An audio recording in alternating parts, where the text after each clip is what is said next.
Chapter 27. Waka, chieftain of the Gaw tribe, was a savage fighter. Swift, too, though not as swift as Martin the warrior. The young mouse saw the squirrel hurtling through the air at him and danced nimbly to one side. Waka hit the ground on all fours. Whirling fast, he was up and into Martin, setting his claws tight into Martin's sides, his sharp teeth seeking his opponent's throat as the bushy tail pushed itself stiflingly over the mouse's face. Martin bit into the tail hard, throwing himself backwards and shooting all four paws straight up. Waka gave a shriek of pain and sailed over Martin's head, straight into a bunch of squirrels. Martin was up immediately. Joining both paws tight like a club, he swung out, knowing what the squirrels would do. They heaved their leader bodily back at the young mouse, hoping to crush him. Whoop! Martin's tight-joined paws cannoned straight into Waka's nose. The squirrel sat down, licking away blood and seeing stars. His head cleared, and he rushed Martin. This time, he feinted slightly. As Martin leapt aside, Waka went the same way and caught him. Locking his legs round the mouse's waist, the squirrel chieftain clung like a limpet, scratching wildly at Martin's face. The young mouse winced as the foe beast's claws scored his cheeks deeply, trying to find his eyes. Martin threw himself forward, hitting the ground with Waka beneath him. The breath was knocked from the squirrel in one gasp. Punishing him with another hard double-paw blow to the nose, Martin was first up. With both paws held tight to his damaged nose, Waka staggered up. Martin grabbed him, spun him around, and leapt onto the squirrel's shoulders. Clamping his footpaws round Waka's neck, Martin grasped both the squirrel's ears as tight as he could and pulled upwards. The squirrel screamed in agony, jumping from side to side and trying to dislodge his tormentor. But Martin hung grimly on, jaw muscles rigid as he pulled the ears tighter and locked his legs harder. Waka bucked and leaped all around the ring formed by his bunch as Martin rode him, pulling savagely until the tendons stood out on his paws.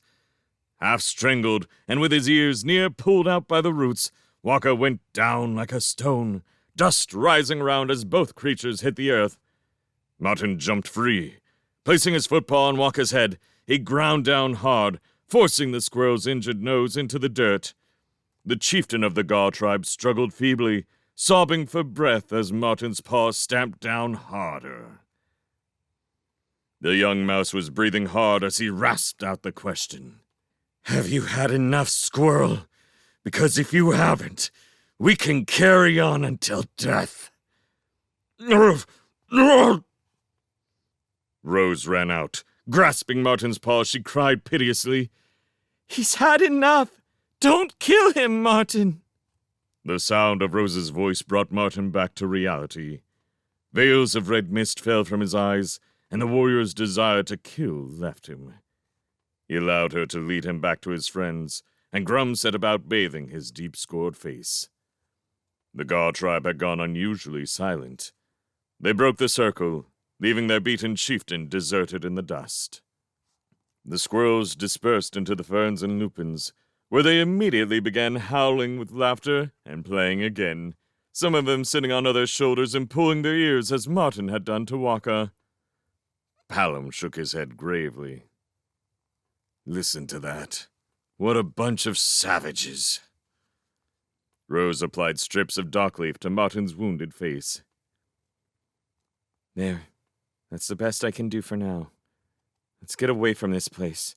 I hate it, and those horrible wild squirrels, too." The tall lupins and ferns provided some coolness against the heat of the day as they made their way to the mountain slope. It was Palom who spotted the cave. High up above them on the dusty, dun-colored mountain face it stood, like a single eye on some great beast. Martin shook his head. "I doubt if we'll reach it by nightfall." Rose was all concern for him. "Never mind if we don't. We can camp on the mountainside until morning and reach it tomorrow. There's no great rush, Martin. Take it slower. You must be tired after battling that big squirrel." Martin touched his stinging cheeks. "Don't worry about me, Rose. I can walk as fast as any beast." The mousemaid put on a stern face. Stumping ahead, she imitated the warden's stick-like gait as she mimicked the gray heron. I say you will walk slower. I am the law. They fell about laughing and sat in the ferns while Grum unpacked some of his invention cakes and a drink of water for each of them. Martin accidentally dozed off as Palom was singing a little ditty. Oh, the hedgehog is a fine old beast, all covered with needles. Not smooth, oh no, like some I know, eels and fish and beetles. Some creatures call us hedge pigs, and others say hedge dogs. But I do know that frogs is frogs and hedgehogs is hedgehogs. Rose held a paw to her lips. Hush now. Let him sleep a while. He'll feel better for it. It was getting towards late afternoon when Martin was wakened by the sound of Gaw tribe squirrels hooting and hallooing close by. He rubbed his eyes and noted the position of the sun in the sky. Oh no. Have I been dozing the day away? We'll never make it to the cave tonight now. Rose gave him water to drink and redressed his face wounds. Come on then, Grumpy. Perhaps you'll be happier on the move. Shadows were lengthening as they emerged from the ferns onto the scree and rocks of the actual mountain face. Again, they found their way barred by large numbers of the Gaw tribe. Palom's bristles rose aggressively. Not you lot again. What do you want now?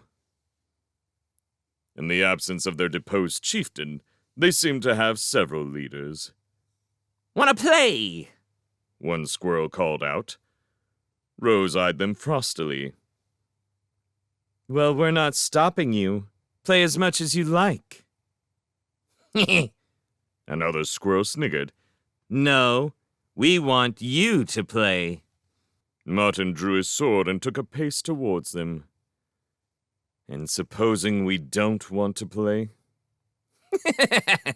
Then the Gaw tribe kill you. It was then that Martin noticed many of the squirrels were holding axes made from a piece of shale tied in the notch of a heavy stick. He held up a paw. Wait while I ask my friends. The four travelers went into a huddle as Martin explained. We'd last as long as a butterfly in a snowstorm trying to fight our way past that mob. I think we're going to have to play whatever stupid game they've thought up. He could see that Rose was afraid, but she nodded. Whatever you say, Martin. We're with you. Aye. If it is the only way out in here, then so be it. You lead on, Martin. We trust you. Martin smiled and patted Palom carefully. Turning to face the waiting Gaw tribe, he addressed them. All right, we'll play your game. What do we have to do? You run, and we chase you. That sounds like fun. Which way do we run? Up the mountain. Good. That was the way we were traveling. Up the mountain. What happens next? When we catch you, we throw you off. Hatred for the Gaw tribe coursed through Martin's veins. He gripped his sword tighter, but continued to smile as he spoke. I don't think we're going to like this game. My friends and I could be killed. Mass laughter greeted Martin's statement, many voices calling out from the bunch in imitation of him. We could be killed. What a nasty game. Martin waited until the noise had subsided. Fair enough. We'll play. He continued in a reasonable voice. But the Gaw tribe are squirrels. Very strong, fleet of paw, very, very fast. Cheers arose from the squirrels. They obviously enjoyed flattery. Martin grinned cheerily, waving his paws for silence. We are slow and weary. The game would not be much fun if you did not give us a start. Then it would be a really good game. Some of the squirrels started to chant. Really good game! Really good game! Really good game! Martin pointed to a high ledge protruding some distance above them. Let us climb to that ledge before you start chasing us. When we reach the ledge, I will shout Gaw Tribe. That is your signal. The squirrels changed their chant. Gaw Tribe! Gaw Tribe! Gaw Tribe! Yes! Yes! Yes! Martin yelled aloud. They took up his cry. Yes! Yes! Yes! Rose was trembling slightly as the horde of wild squirrels leaped and danced in front of them, waving their stone axes and chanting fanatically. Grum gazed up at the high ledge through the digging paws that were covering his eyes. I been to beast who likes eye places. No, sir. Holding his sword at the ready, Martin took Rose's paw. Palom, Grum, stay close and tread carefully. Come on. If we can make it up to that cave, I think we'll have a good chance of holding them off. Martin led the way. It was a tense situation. Howling squirrels waved axes in their faces, grinning unpleasantly. Martin bared his teeth and growled if any tried to paw them or come too close. Step by step, the four friends made their way through the mad throng, Martin brandishing his sword, Grum wagging his ladle warningly, Palom extending his spikes, and Rose swinging a food pack in a businesslike manner. It seemed like hours, though it was only moments before they were clear. Walking with deliberate slowness, Martin spoke quietly to Palom, who was bringing up the rear. Palom, take a slow glance behind and see if they've made any move to follow us yet. Do it casually. As Palom turned his head, the Gaw Tribe stopped chanting. They're standing stock still, the whole crowd of them, not making a move or a sound, just watching us. Palom's voice carried in it the tinge of fear. Rose could feel countless pairs of wild eyes focused on them. The fur on her nape rose stiffly. I have a feeling I'm not going to like this game, Martin. The young mouse held her paw tighter. Blink it from your mind, Rose. Think of Noonvale. Reaching the first ledges, they helped one another up, ready to run should the Gaw Tribe show any sign of pursuit. Sandy rock crumbled beneath their paws, and slivering pieces of shale slid away down the mountainside. 2 more small ledges to go. Martin dug his sword into a crack to aid his progress, leaning over the ledge and helping Rose to haul Grum up. Palom pushed the mole from behind. Grum scrabbled his way onto the ledge, not daring to look down at the crowd far below, still standing silent and waiting. I don't mind undergrounds, but I been too fond of up here. Palom nearly tripped and fell backwards on the final ledge. He was windmilling his paws as he teetered perilously at its rim. Acting quickly, Rose swung the food pack. The hedgehog caught the shoulder strap, and she hauled him back to the safety of the ledge. Now the Gaw Tribe were beginning to chant and dance again, eager to be on the chase. The 4 friends stood on the ledge, which Martin had nominated, watching them. Martin took the pack from Rose and shouldered it. Are we ready? They nodded. Palom spat on his paws and rubbed them together. Right, Martin. Give them the signal. The young mouse stared down at the dancing hordes below.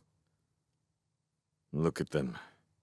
Mad, cruel beasts, playing games with the lives of other creatures. I wouldn't waste my breath shouting signals to the scum. Let them guess whether or not the game has begun. The 4 friends took off as fast as they could, up the mountainside to the cave high above. It took several seconds for the dancing, yelling mob to realize they had been cheated. Martin had not shouted the signal for them to start chasing. With a concerted howl of rage, the masses of squirrels dashed for the mountain, waving their axes. From the heights, the 4 friends paused to glance down. Martin had been right. Gaw Tribe squirrels were strong and fleet of paw. They were climbing at an amazing rate, every one agile and swift. The game for the lives of the travelers had really begun.